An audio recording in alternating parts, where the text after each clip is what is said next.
It is with actually a huge amount of pleasure.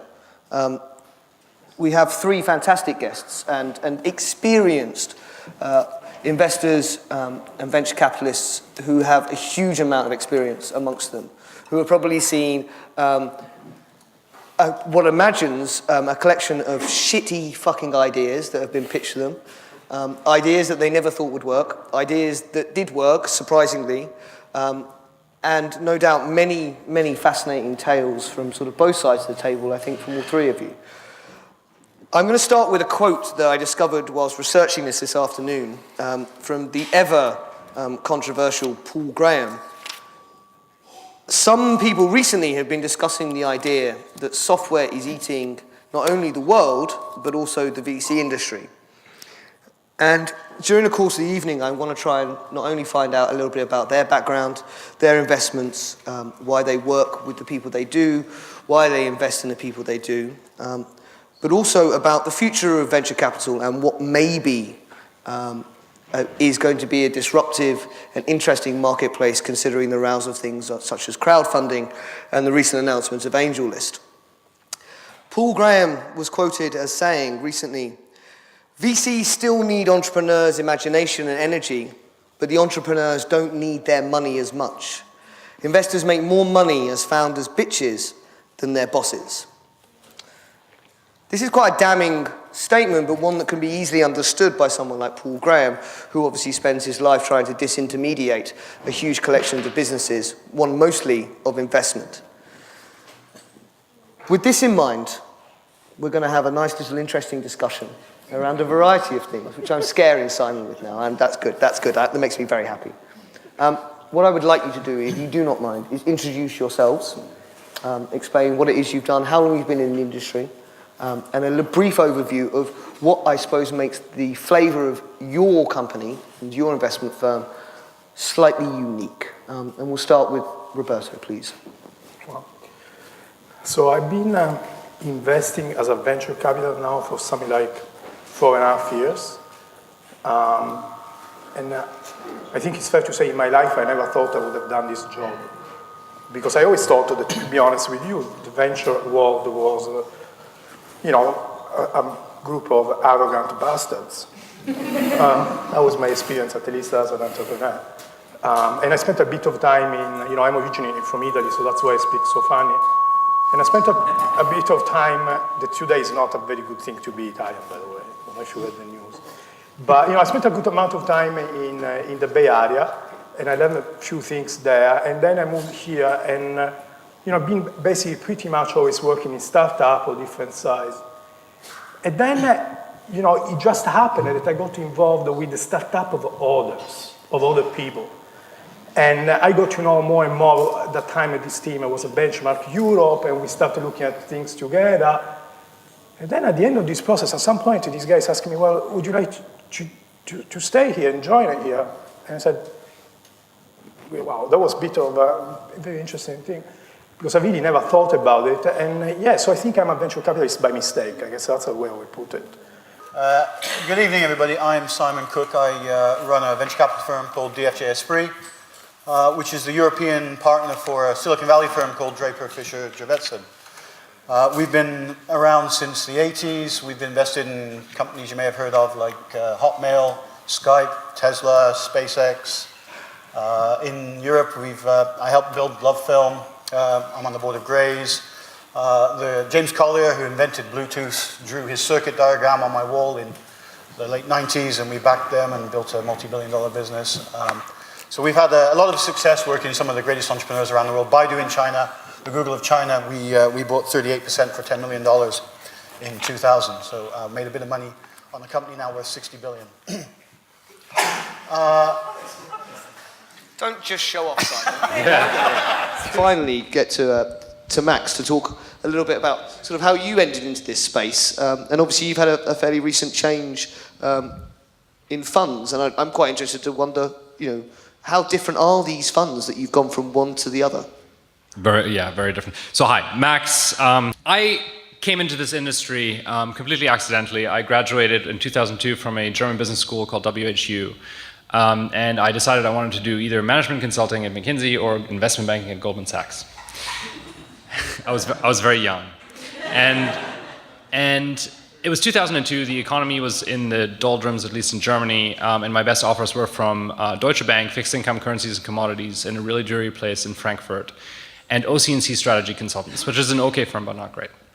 And so I decided I would do a PhD, which is also a very, very bad decision. Then I started doing the PhD. I was absolutely bored because I'd intellectually kind of grasped the subject within 6 months. And then all there was for me to do was kind of write it down.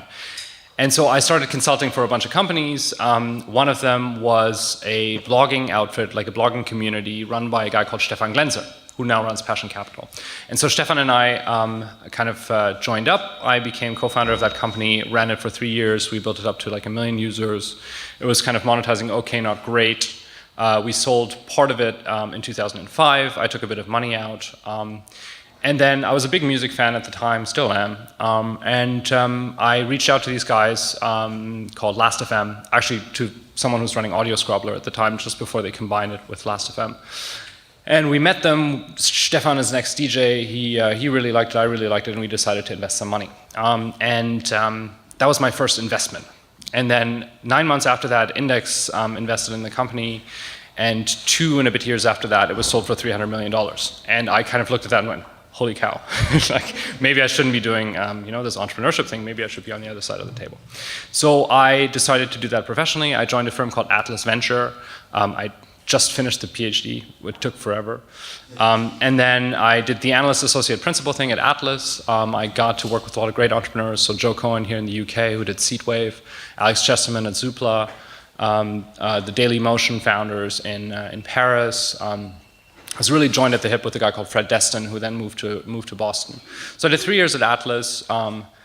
They asked me to move to Boston. I spent some time there. Didn't really like it. Didn't seem like it was the center of the internet.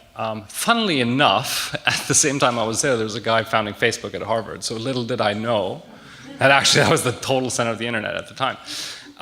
So you know what, the successes can emerge kind of from anywhere.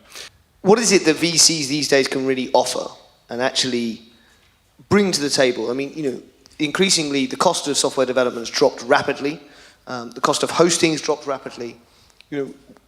To a certain point, what used to cost 5 million to get launched now is maybe 15,000 tops. What does a VC really bring to the table these days? And I think that's a little bit of like kind of maybe what Paul Graham was talking about. And I know Andreessen Horowitz have really focused very hard on trying to build in value as they see it.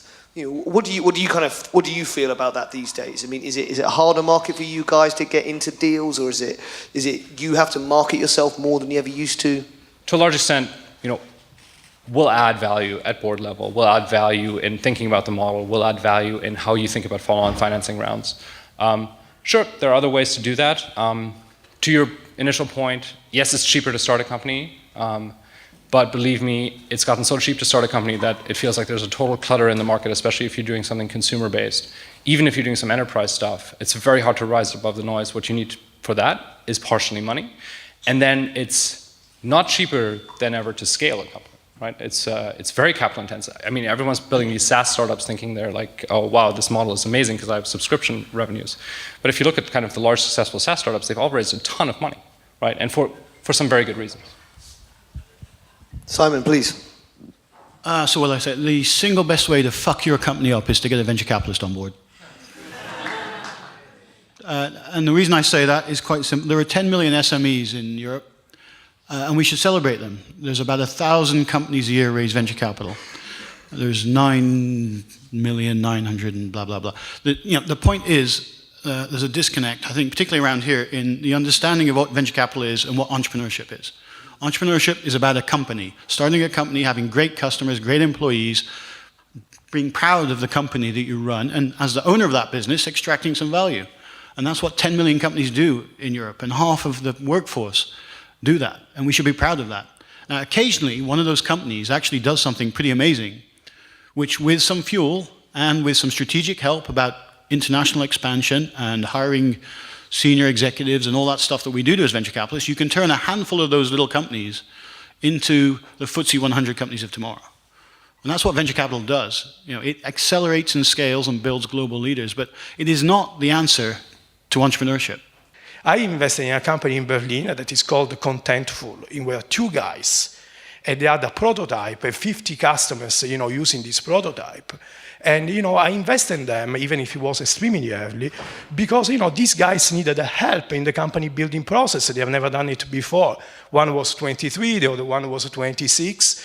Great minds, but they've never gone through the pain of building a company. So for them, having a sounding board, there's somebody with whom they could talk and helping them to build an advisory board and all of that was significantly more important than the actual cash. So a little bit it depends, I guess. So almost that kind of, the old phrase of ask for advice, get money, ask for money, get advice, kind of still rings true a little bit, you think? I think it depends, on this I'm also 100% agreement with Max, right? It depends on the firm, but I would say a lot, it depends on the individual and the person, right? So if I can give you guys a tip, is screw the firm and focus on the person. Given the problem you're trying to solve, who is the person in Europe that is going to help you the most? And there is only one way you're going to find out. It's not going to be because you look at Twitter or because you go on the websites of the venture firms. It's going to be ask other entrepreneurs. That's the only people that are right. I think, just to lighten the mood a little bit from some of this sort of deep stuff, I think I would love to know what's the worst pitch you've ever received. I mean, come on. You don't have to name names. You can just change it a little. But come on. You must have seen some absolute... I mean, I've seen, in my limited time, some absolute shit storms. You must have seen some... I mean, they're hours you're never getting back. You might as well tell us. I'm not sure. I suppose in this audience I can tell one story. I was doing a medical in Harley Street, as we have to do sometimes, and I was on a treadmill covered in sensors with my heart rate being monitored. And the doctor was asking me what I did for a living. Of course, as soon as you tell anybody that you give people money for crazy ideas, the crazy ideas generally come out. So while I was completely strapped up and running as fast as I could, desperately gagging for air, he started giving me his pitch, which is probably the most captive venture capital audience you can ever imagine. And it turns out this Harley Street doctors had a sideline specializing in penile implants for people with impotence problems. I'm interested. The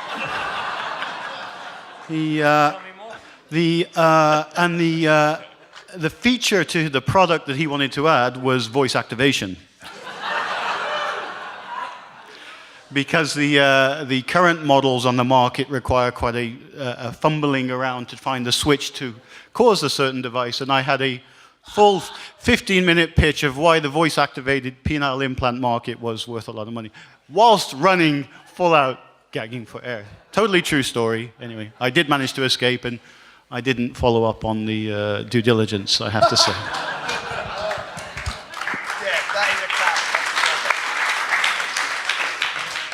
Mac, I was recently told an idea which was called iWhittle, and I have to tell you this because just in case you ever encounter it on a crowdfunding site, you can know to save your money. Which was, does everyone know what wood whittling is? When you take a piece of a stick and a knife and you carve something, often when you're at a campsite or a child or you're bored or something, right? This person, obviously they hadn't actually built it, obviously not yet, it was only a prototype, was using your smartphone. You could whittle wood using the smartphone gestural system. And you can see where we're going. You could carve this stick, virtual stick. The monetization model, and this is genius, was you could press buy and then they would 3D print. Or, for a bit more money, send it to China and they would actually whittle it for you and then send it back in the post. Genius! Genius, because on the tube it's very uncomfortable to be whittling wood. Nuts. So, I'd like to pick up a little bit on some of the sort of, there were some questions that were kind of raised about raising money on effectively paper ideas versus raising money on sort of revenue. And I think all of you kind of said, well, it's not really about whether it's on paper or whether it exists, whether it's making revenue.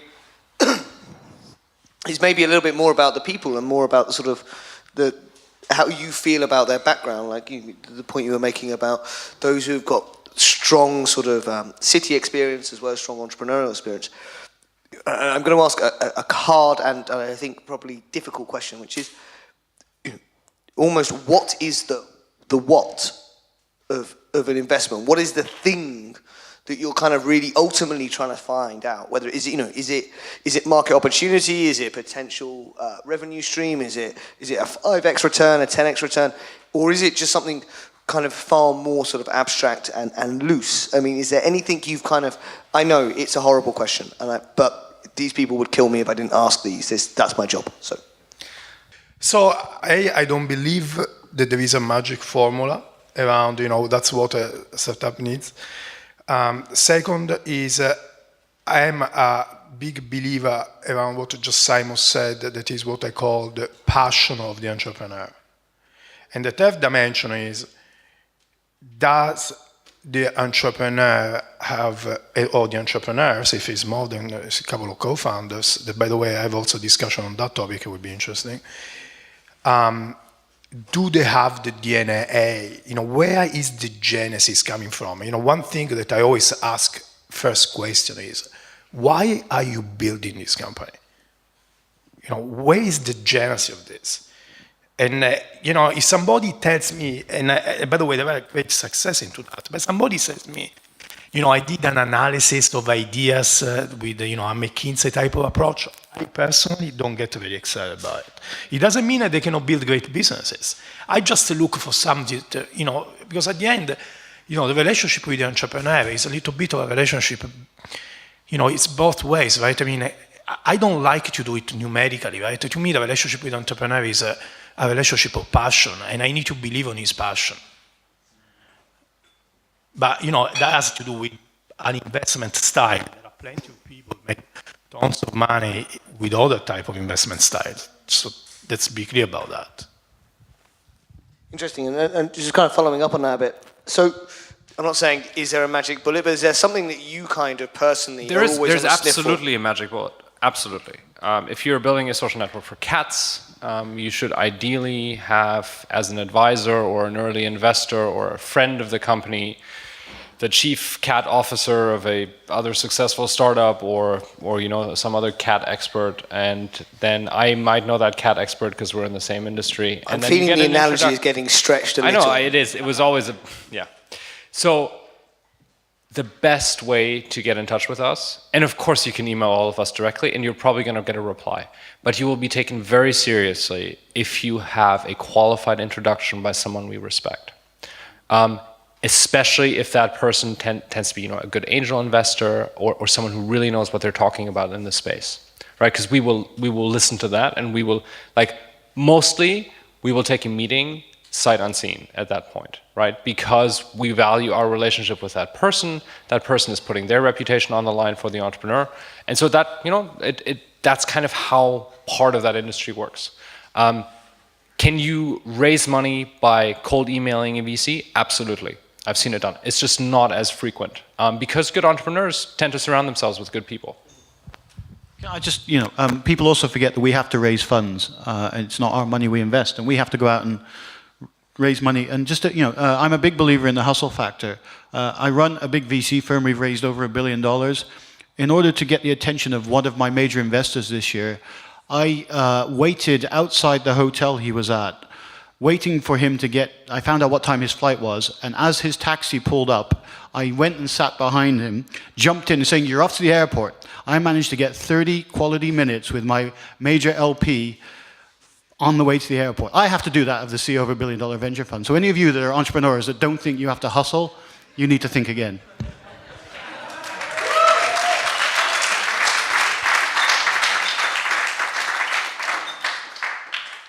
This is kind of, actually, that's almost the point I really wanted to kind of pull out of this entire conversation, which is, I think so often as entrepreneurs, we're staring at our ideas, our business plans, all of it, and all we want, right, is, Roberto, Max, or Simon to just drop that $1 million on us, and then everything will be okay, right? And it just doesn't. It doesn't work like that, right? That $1 million doesn't solve your problems. What happens is you often will spend, 10 times of £100,000 employing the wrong people and then realizing you're exactly where you started from the first thing. I think, often within this kind of crazy world where we don't know what we're doing, we believe that there's this magic bullet always about money. We believe that if only I had a bit more money, I would be more successful. And I think Simon's point as, a well-respected, international VC having to effectively hold a man hostage in a taxi ride to an airport in order to raise his money. And obviously it sounds like basically £1 billion ransom in order to get out is kind of really crucial about how we all need to maybe think about how we do business kind of in this scene. I'm going to ask some of my fantastic and more beardy brethren. Bryce is already, he's already finished my sentence for me. That's how psychically linked we are. I'm going to open it up for some questions. Before I do, hands up those of you who are thinking about raising VC money at some point. Maybe you have an idea or you have something built. One, two, quite a few of you, right? Okay, hands up those of you who have already pitched to a VC. Okay, keep your hands up if you've been successful in that pitch. Okay, awesome. Okay, so we've got a few.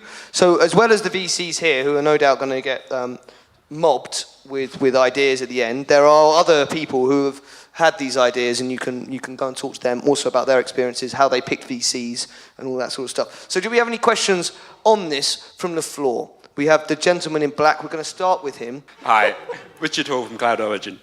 Do you think European entrepreneurs, startups exit too early? I think so. I do a lot of statistics for the industry. What's interesting is in America, there's 1,000 companies get started, raise less than 5 million. There's 1,500 raise more than 5 million, average of 10 million. So in America, you build a business. If you do well, there's a B round. In Europe, there's 1,000 companies get started. There's 200 get a B round. So you've already got a 1 in 5 chance of getting money. And so the ones that don't raise money because of the structural problems in the European venture market generally have to sell because there's no money. The ones that do get funded is quite interesting. The average value of a successful exit in Europe and US is exactly the same. It's about $300-400 million. So if you can get the capital, you don't sell. And I think the question is, you have to sell because you can't find the backers. And it's a structural imbalance which is slowly getting addressed in Europe. And I spend my life banging my head against number 10's door trying to get them to do things, and the French and the Germans and all the rest of it, and especially with Ben. And I think it will change eventually, but there is the truth is, no, we don't sell early. Yes, sometimes we have to. And it will change. There's also the industry in the States is 10, 20 years older. The first ever big internet deal was QXL with Apax, $10 million in March '99. And actually, QXL, which became Trade-Us, I think, went up to $1 billion, down to 0, and back up to $1 billion. So actually, if you'd stayed with the company, it was a very great investment. But there's a lot of that is coming through. It takes time. We're a young industry. People also, if it's their first startup, are worried about being worth $1 billion, and they'd quite like to put 20, 30 million in the bank. And you're seeing more and more serial entrepreneurs, people that we've made money with. Some of our best entrepreneurs recently, in 1 or 2 companies, sold some, and now they're wondering what the hell they do with the cash because they can't find anything to invest that's as good as themselves. In California, they don't worry about not investing in themselves. So it will change. I'm hugely confident that we'll get there. Silicon Valley and Palo Alto is a hell of a boring place to build a company, and London is a much more exciting place to build a company. So all we have to do is get the cash here, and then we'll be on our way. Hi, I just had a question that I thought might help everyone in relation to your definition of a startup. And when you look at your companies and your portfolios, how actually, at which point do you actually get involved in companies? I mean, we have Silicon Roundabout, which is trying to be startup central, to the tech universe, and ultimately, most people need to get to an MVP stage, likely, and maybe even the next stage thereafter to actually get support. And it's great hearing you guys, but the reality is, knocking on most of your doors is going to be a waste of time because you're going to go, well, actually, when was the last time either of you actually invested in or the company invested in a great idea alone on someone who had an okay team, they were young, and in ratio to the actual general funds that you do, companies you do support. So is it like 1 in 100, 1 in 200, or where do you sit on that front? So the quick answer to your first question, which is what is a startup, is it's a new and likely highly scalable product business. I think the brief answer to your second question is that in the last month, we, for example, have backed a company where it's a first-time entrepreneur. It's a business plan that is solely on paper, but very attractive. He had some significant other backers that were believing in him and were supporting the company. And we invested, €1 million within 3 weeks or something, from term sheet to wire, right? So it happens. Now, should you bank on that? Absolutely not, right? The problem in Europe is there is too little capital and there are too many companies. So the chance of success is just low. We really can't do anything against that except, try and raise more capital over time, and we are trying. Hi guys, my question is about investment strategy. Do you tend to take more of a sort of thematic approach to your investments, that is, big data analytics or agricultural technology, things like that, or is it more opportunistic, sort of reactive? I agree up to a point, right? Because that would assume that we stay in our offices waiting for entrepreneurs to knock in our doors, right? At least that's not the way I interpret my job. So let me try to give you a bit of a slightly different view. There are, for sure, some investors, especially on fruition, a bit later stage than round A's, that actually they do monitor spaces and they analyze areas, and on the basis of that, they decided to do investments. And I think actually it can be a successful strategy. It's not the one that I adopt, but I think it can be a successful strategy. I think also that today, the world has changed from many perspectives, not only, everybody talks about matrix and how important numbers optimization is to run your own startup, but actually numbers are also extremely important for venture capitalists. So if you think about how much data there is out there, because, in the application world, the app stores and Google and, the different directory services and all of that, actually, you can apply a bit of a big data logic to see things that got some element of traction, of evidence. And as a result of that, actually proactively engage, right? I spend lots of my time on Twitter because I find it, I find the social media for my job an incredible tool of discovery. It's because otherwise, where is the discovery going to happen here, right? And I tell you that the business I love the most, I get more excited about, are the ones that they are not raising money. So if I can give you another advice, the best way to contact VCs is doing a way that actually you are not raising money. What's best, what I love the most is when people send me a tweet and say, hey, what do you think about this? They're not raising money, they're just showing me something that usually is quite cool, right? That starts capturing my imagination. So, again, different views, different ways how to do that.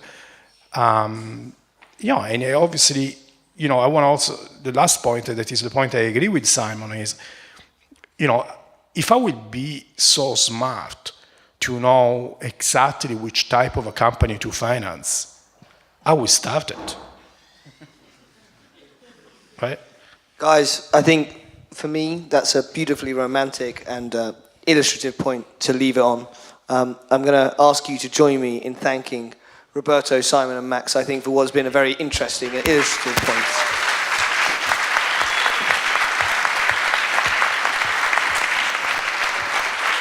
Why don't you tell them what they've got next week, Bryce? Just want to say a couple of words from the Beards. First and foremost, thank you to all of you for giving up your Friday night to come and do this. We work on a very, it's very difficult sometimes to juggle both venues and diaries, and that's one of our biggest nightmares is the Beards, and we've been very lucky, so thank you all for putting up. We don't normally do this on a Friday, but unfortunately, and thank you for putting up for some of the difficulties of the beer. To reward you all, we have lots of beer, which you will imminently be drinking.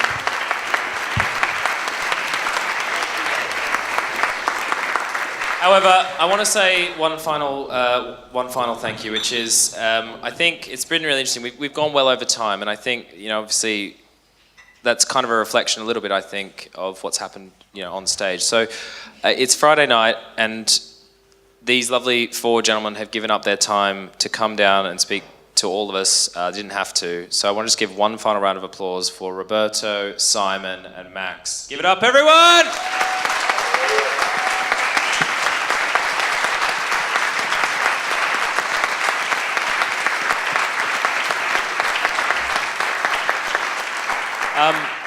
We've already got Roberto in trouble because his wife is at home, and he was going to be home about an hour ago. So, but hopefully Simon Max there, and we've got lots of beer. Thank you very much also to Hackney Council for the space, and of course Louise Eldridge for all the beer that you're about to drink from Honey Hive. Ladies and gentlemen, good night.